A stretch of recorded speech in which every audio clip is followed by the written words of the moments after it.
백기정 이호선의 사건 와이파일.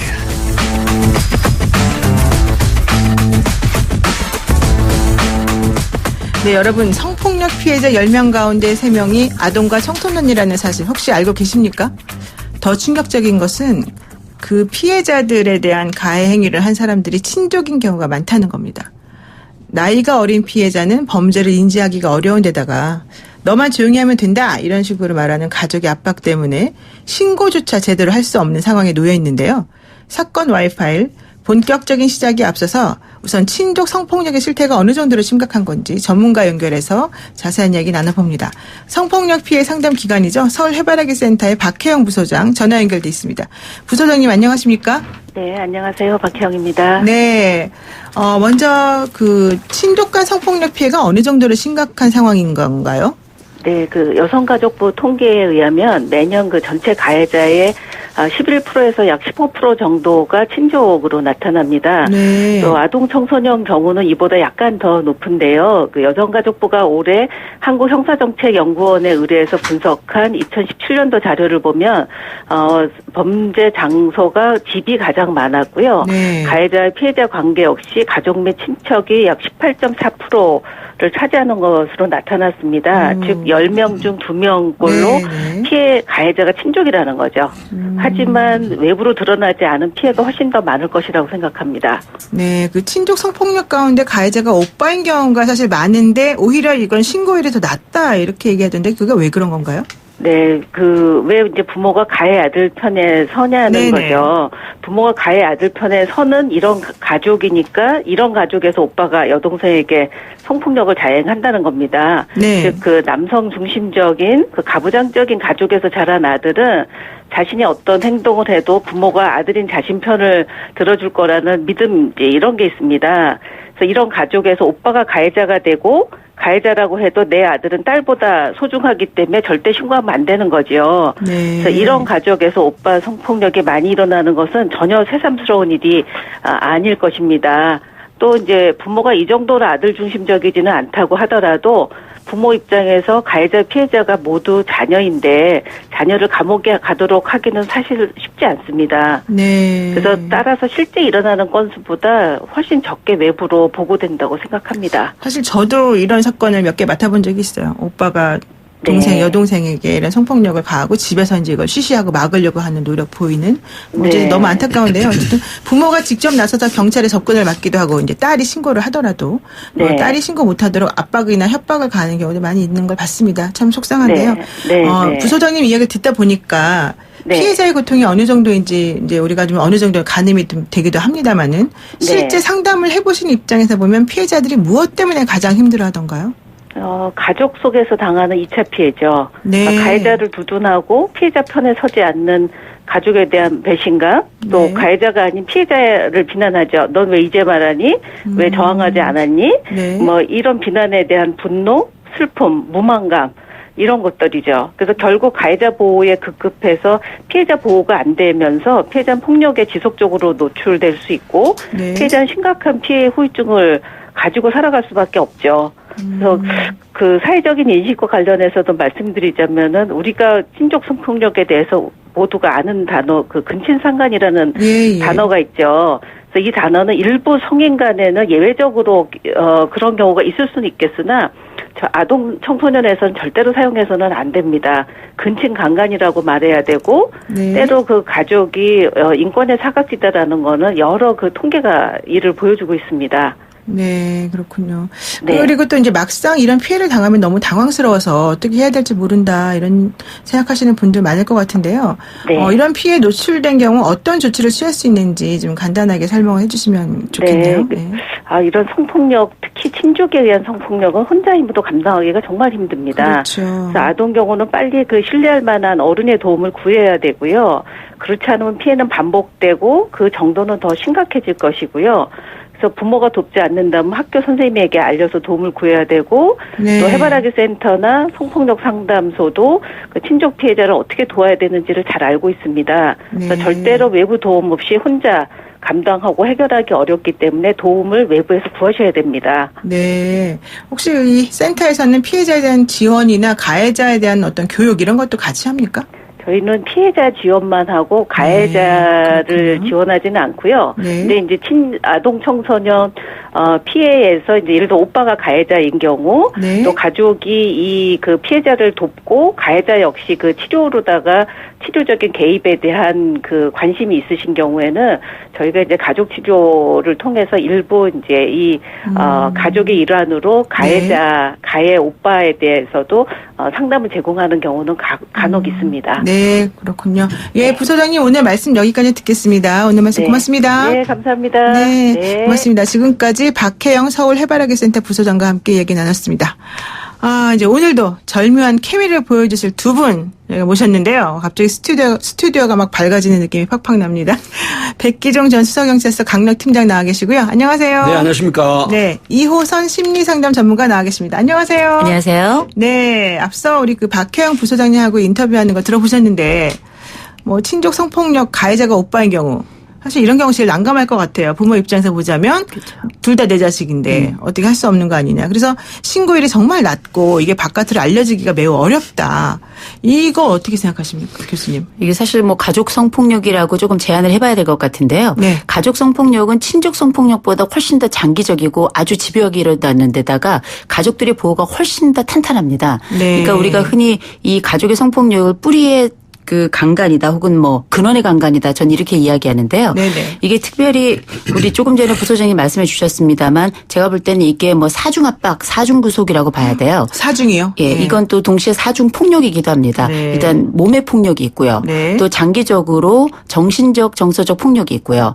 또 가족 문화가 함구하라는 가족의 폭력이 있고요. 그리고 이 문화도 이런 가족의 폭력이 노출되었을 때 수치로 여기는 이 문화적 폭력이 네 가지가 함께 연결되어 있다 이렇게 볼 수 있는데 네. 이런 상황에서 한 개인의 그 성적 자기결정성 무력화될 수밖에 없는 거거든요. 네. 근데 놀라운 건 저희가 이런 상담을 하다 보면 대부분 깜짝 놀랄 정도로 가족들이 쉬쉬해서 가족 비밀로 만들거나 때로는 제가 만났던 아주 황당한 사례 중에 하나는 엄마에게 엄마 오빠가 나한테 이렇게 해서 이렇게 이야기를 했더니 엄마가 당사자끼리 해결하라고 어머나. 이런 일이 있었어요. 네. 그러니까 이게 얼마나 낮은 수준의 가족 분화도를 보이는 건지 그리고 이 가족 간의 윤리에 대해서는 우리 사회가 정말 지금까지 눈 감고 있었던 건 아닌가 싶은 생각이 듭니다. 네. 그러니까 자식이 피해 사실을 부모에게 털어놓아도 너만 입 다물면 되고 너가 바지를 그렇게 입고 다니고 치마를 그렇게 입고 다니니까 그렇지 뭐 이런 식으로 또 비난하기도 하고 이런 게 많은 거죠. 게다가 뭐 너 때문에 오빠가 감옥에 가야 되겠어? 이러면서 또 피해자를 비난하는 경우가 많은 것 같은데요. 그 상황이 이러다 보니까 경찰이 수사를 하는데 한계가 있다 이런 목소리들이 있던데 팀장님 실제 현장에서는 어떻습니까? 그렇습니다. 이제 그 많은 범죄 중에서요. 암수율이라고 있어요. 암수율. 네. 그러니까 범죄가 실제 발생을 했음에도 불구하고 여러 가지 사정으로 이 인지를 할 수 없는 상황이고 그렇죠. 또 처벌을 하지 못하는 이런 형태인데 이걸 이제 암수율이라고 하는데 많은 범죄 중에서도 특히 가족 간의 성범죄는 암수율 비율이 굉장히 높아요. 그러겠네요. 그렇기 때문에 일선에서 보면 부모가 직접 내 아들이 딸을 이제 성폭행을 했다라고 신고하는 경우는 한 건도 없어요. 네. 제가 30여 년 근무를 해봤지만. 네. 근데 이제 어떻게 이게 밝혀지느냐면 친구라든가 또 학교에서 어떤 상담을 통해서 그다음에 편지라든가 이런 걸 밝혀줘요. 누구의 편지를 하는 거예요? 그러니까 이제 피해자가? 지인이나 아니면 다른 사람이 직접 신고를 못 하니까 그 딸을 익명으로? 대신해서 예, 예. 편지를 써요. 수사기관에. 네. 그걸 이제 배당을 받아가지고 수사를 이제 팀에서나 반에서 하거든요. 그런데 이 피해자를 만나는 것까지는 성공을 해요. 네. 그런데 아들에 대한 범행에 대해서 이제 인지를 해가지고 수사를 하려고 하면 부모, 어머니나 아버지, 그러니까 엄마, 아빠가 적극적으로 협조를 안 합니다. 네. 그렇게 해가지고 나중에 2차 진술을 하거나 면담을 하려고 하면 그 딸 자체, 피해를 당했던 딸 자체가 이 상담이라든가 면담 자체가 안 이루어져요. 네. 그러니까 협조가 전혀 안 된다라는 거죠. 네. 이런 측면 때문에 결국 성범죄 암수율, 가족 간의 성범죄는 굉장히 그 암수율이 높다 하는 얘기가 그래서 나오는 건데요. 근데 저는 그 지점에서 하나 더 좀 궁금한 게 어쨌든 뭐 수사를 시작을 하더라도 그러면 가해자하고 피해자가 이제 결국 오빠하고 동생이다 예를 그렇죠. 들면 네. 그렇게 되면 같은 공간에 사는 거 아니에요? 이들이 네. 떨어뜨려놔야 되는 거 아니에요? 그러니까 그게 어떻게 이제 돼요 그런 거? 그 원래는 분리를 시켜요. 이제 네. 시설보가 굉장히 많죠. 우리나라는 현재 시스템이 정말 잘 돼 있어요. 제가 뭐 일선에서 해봤지만 상담 의료 지원, 수사 지원, 그다음에 법률 지원, 그다음에 신변보, 경제적 지원, 그다음에 보호시설 입소, 학업 지원 이런 형태가 굉장히 잘 돼 있거든요. 그럼에도 불구하고 부모가 개입을 하게 되면은 결국 수사 자체가 안 되는 그런 경향이 있고 네. 또 피해자를 분리를 해놓잖아요. 근데 피해자가 뭘 하소연하냐면 앞에 박혜영 부소장님이 굉장히 와닿는 말씀을 하시더라고요. 가족과 유리되고 분리되는 공포가 굉장히 극대화돼요. 그래서 뒤에 말씀을 드리겠지만 여기에 대한 2차, 3차 피해가 커요. 이런 부분을 실제 당하지 않은 가족이나 피해자 아니면 몰라요. 그러니까 그거를 저는 일선에서 보면 그 피해 학생들, 특히 여학생들을 어떤 그 쉼터나 이런 곳으로 보내잖아요. 네. 그러지 말고 그 가해 남학생을 보내야 되는 거 아니에요? 맞아요. 우리 노영희 사회자 진행자께서 굉장히 정확한 지적을 하셨어요. 이게 피해를 당했다고 해서 쉼터나 다른 시설로 격리를 시켜요. 네. 분리를 하는데 결국은 심리적으로 굉장히 소외감이나 배신감을 느껴요. 그렇죠. 이런 힘들죠. 부분이 거꾸로 돼 있어요. 그러니까 피해를 당한 딸은 가족한테 두고 그다음에 그 남학생 오빠를 분리를 해야 되는데 그럼요. 현재 시스템은 안 근데 그래요. 그거는 네. 좀 네. 생각해 봐야 될 문제가 있어요. 왜냐하면 그런 가족 내의 성폭력이 일어나는 것이 그 성폭력 가해자인 오빠가 가지고 있는 개인적 특성이거나 문제일 수도 있지만 네. 이 가족이 이런 것들을 허용하는 문화일 수도 있거든요. 특별히 이 가해자인 그 아들에 대한 보호에 적극적으로 나서는 부모라면 사실 일단 문제가 발생하고 어려움이 생겨났을 때 이 딸이 본인에게 있고 자기가 더 사랑하거나 혹은 자기 가족의 일부인 이 아들이 뭐 분리된 상황에 있다 그랬을 때 네. 과연 이 부모가 이 딸을 과연 제대로 보호할 수 있을까? 오히려 더 야단치고 그럴 수 그렇죠. 있나요? 이런 부분이 있기 때문에 사실 이 피해자가 겪는 피해가 2중, 3중, 4중, 5중으로 갈 수밖에 없는 이유가 지금 말씀하셨던 것처럼 법적 보호 차원에서는 물리적인 분리를 하는 게 맞아요. 그런데 물리적인 보호를 하더라도 사실 대부분 아동 청소년기부터 이런 피해가 발생했을 가능성이 대단히 높기 때문에 이런 상황에 가족으로부터 이 딸이 딱 분리가 되잖아요. 네. 그러면 이 가족의 문화, 가족 전체 핏줄로부터 퇴출을 경험하게 됩니다. 그러네요. 심정적 퇴출, 정서적, 정신적 퇴출을 당하기 때문에 우리가 이 보호자와 관련해 가지고 사실 이 가해 문화 속에 이 피해자를 두는 것은 제가 볼 때는 오히려 더 위험하다고 생각하고요. 그럴 수 있네요. 양쪽을 네. 다 따로 분리를 해서 서로 간에 이 피해자는 피해자대로 보호를 받을 수 있도록 하고 가해자는 가해자대로 실제 이 보호 상황 속에 다시 들어가지 못하도록 하는 것. 이것도 굉장히 좀 중요한 과정이 아닐까 그럼 싶어요. 저는 또 오히려 또 이런 생각도 한번 해봤어요. 그 피해자에게 선택권을 주는 거죠. 그럼 피해자가 예를 들면 부모나 이 가족이 나를 보호할 거라 생각하면 나는 집에 남고 뭐 오빠를 딴 데 보낸다든가 그게 아니라 내가 봤을 때는 우리 식구 다 똑같아. 이러면 차라리 내가 딴 데 가겠어요라고 하든가. 어쨌든 피해자가 일단은 어느 정도는 좀 더 자기 가족이나 이런 사람들의 성향을 알 테니까 그렇게 선택권을 주게 하는 그런 건 없나요, 현재는? 근데 그런 것들이 뭐 지금 뭐 불가능한 건 아닙니다. 그런데 네. 이미 이런 가족 성폭력 같은 경우에는 어린 시절 대개 뭐 13세, 14세 요 시점부터 시작해가지고 성폭력이 일어나는 경우가 많기 때문에 네. 이런 시점에 아이들이 성장해 가는 과정에 네, 이 네. 한묵에 대한 명령은 그 전부터 꾸준히 있어왔을 것이고 이 가족 문화가 주는 압력도 지속적으로 있었을 거기 때문에 네. 사실상 이 피해자가 올바른 판단을 본인을 보호하는 차원에서 충분히 성숙하게 할 수 있을 것인가 네, 이거는 네. 또 한번 살펴봐야 될 예, 문제일 예. 것 같아요. 한 가지만 말씀을 드릴게요. 이제 수사 경험칙상 실제 사례인데요. 네. 고등학교 2학년 여학생이 대학생 그 오빠한테 성폭행을 당해요. 네. 그래서 이제 분리를 했어요. 가족과 분리를 했는데 어떤 결과가 나왔냐면 이 아이가 그 보호시설에서 있다가 가족과 유리되는 그런 어떤 심리가 극대화되면서 이제 어떤 형태가 됐냐면 극단적인 선택을 시도를 해요. 근데 극단적인 선택을 시도하는 과정은 어떤 게 있었냐면 이게 이제 오고 갈 데가 없으니까 가까운 그 선배를 만나게 됩니다. 연락을 해서. 근데 그 선배가 혼자 사는 선배였는데 결국 여기 어떤 게 이제 또 드러나면 2차 피해가 그루밍 우리가 보통 범죄를 네, 하잖아요. 네. 내가 너를 보호해줘라고 이제 하는 형태에서 결국은 그 여학생을 또 성범죄를 또 해요. 그런데 세상에. 이게 나중에 이제 그 경찰이 수사가 시작이 됐는데 이 부분에 대한 진술을 너무나 힘들어하는 거예요. 그러네요. 그러니까 오빠한테 성범죄 당하고 나중에 자기가 믿었던 그 경제적인 위치에 있는 선배한테 또 그런 부분을 당하니까 네네. 그래서 극단적인 선택을 하는 경우가 있거든요. 그래서 진짜 지금 이런 안타깝습니다. 부분은 굉장히 논란의 소지가 있고 어떤 시스템적으로 보완을 해줘야 될 그래야 그런 되겠습니다. 과제예요. 네. 그러면 또 하나 우리가 생각해 봐야 될 게 그 피해자의 연령을 보게 되면 아동기 또 청소년기의 이런 그 성폭 성폭력을 당하는 경우가 많은데 친척이나 이런 분들에게 이런 아이들이 나중에 커서 성인이 되면 실제 이제 트라우마가 있다라고 얘기를 하는데 성인이 돼서 그 트라우마라고 하는 게 과연 어느 정도까지이고 그 사회생활을 하는데 얼마나 영향을 미치는지 그 점을 혹시 교수님 좀 아시나요?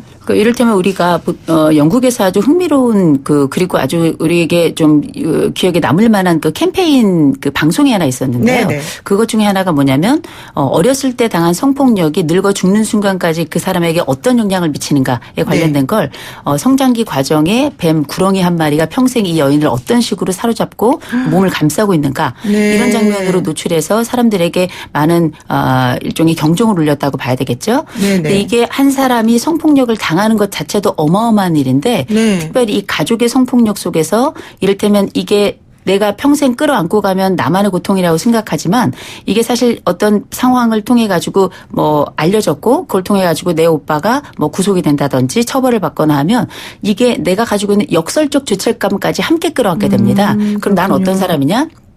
내 스스로도 보호하지 않은 사람, 두 번째 내 가족을 고발한 사람, 그리고 사회적으로도 나는 부적절한 사람, 그리고 내 평생 살아가면서 이 기억은 몸의 기억이자 동시에 머리의 기억이고 또 핏줄의 기억이기 때문에 네. 잊혀지지 않는 상태로 맨 마지막 눈을 감을 때까지 그 상황을 가져가게 되는 거거든요. 네. 당연히 위축감 느껴질 것이고요. 그리고 내가 결혼할 때 이성에 대한 그 기본적인 가족에 대한 믿음이 박탈된다는 건 세상에 대한 믿음이 박탈이거든요. 네, 네. 이런 부분이 한 개인에게 미칠 평생의 영향력은 어마어마하다고 정말 끔찍한데 팀장님 그 네. 피해자들 중에서 아까 말씀하신 뭐 2차 그루밍도 있었다고 말씀하시는데 어쨌든 가출을 그래서 하는 사람들이 많잖아요. 그러면 정말 2차 3차 범죄에 또 노출이 될 거 아닙니까? 네, 제가 이제 앞에 그 말씀을 다 못 드렸는데 네네. 첫 번째 이제 이게 쉼터로 가거나 집에 있더라도요.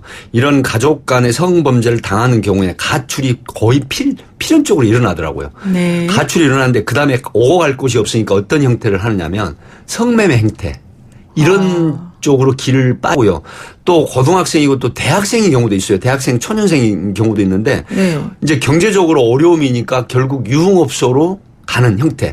최초에는 이제 알바를 한다라고 했는데 결국은 굉장히 어려운 그런 사회 현상 때문에 유흥업소로 나가고 그다음에 앞에 제가 잠깐 언급을 드렸지만 이 그루밍 성폭력이라고 하는 부분은 내가 어려운 환경을 마치 자기가 보호자인 것처럼 하고 그다음에 정신적으로 지배하고 그다음에 길들이고 나서 이제 성범죄를 하는 건데 정작 여기서 문제가 되는 건 나중에 조사를 해보면요.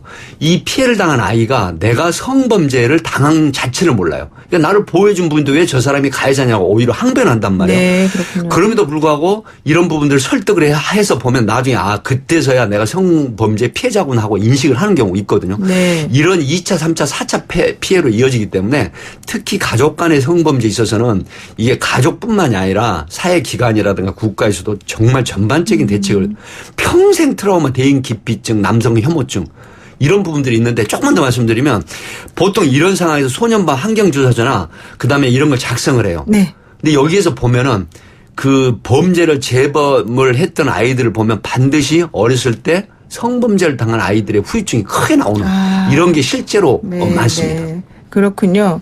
그러면은 이제 어차피 이제 우리가 마무리 지금 발언을 해야 되는 상황인데 이게 결국 중요한 건 예방 아니겠습니까? 뭐 집에서든 어디서든 간에. 그러면 이런 것들을 예방하기 위해서 또 피해자의 빠른 치유를 돕기 위해서 우리가 할 수 있는 거는 간단하게 어떤 조치가 있을까요?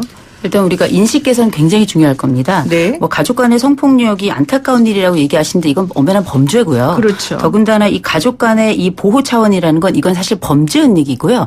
가족이 지속적으로 행하는 사실상 집단 린치라고 봐야 됩니다. 예, 예. 이런 기본적인 인식 변화 많이 와야 될 거고 사회적으로도 좀 이런 숨길 것이 아니라 부끄럽더라도 내놓고 치유하는 방향으로 가는 캠페인 많이 해야 될 것 같고 네. 더군다나 지금 우리가 얘기했던 이 물리적인 분리나 정신적인 치유와 관련해서 지속적으로 적어도 원하는 만큼 충분히 치유가 됐다 싶을 만큼의 지원이 이루어져야 될 거고요. 네. 특별히 아직 뭐 쉼터 얘기가 아까 잠깐 나왔습니다만 충분하지 않습니다. 충분히 쉼터에서 보호받고 치료받을 수 있는 물리적 환경 이게 바로 복지의 시작이 아닐까 싶어요. 네, 우리 팀장님도 10초만 말씀해 주세요. 네, 10초. 이 성폭력 금문제 특례법에 보면 친족관계 강간 경우는 이제 7년 이상 유기징역인데 네. 저는 항상 말씀드리거든요.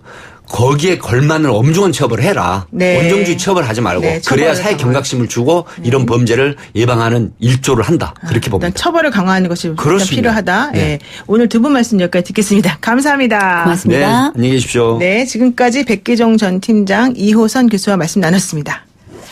노영희의 출발새 아침 잠시 후에는 호날두 사태 최동호 스포츠평론가와 함께 짚어봅니다.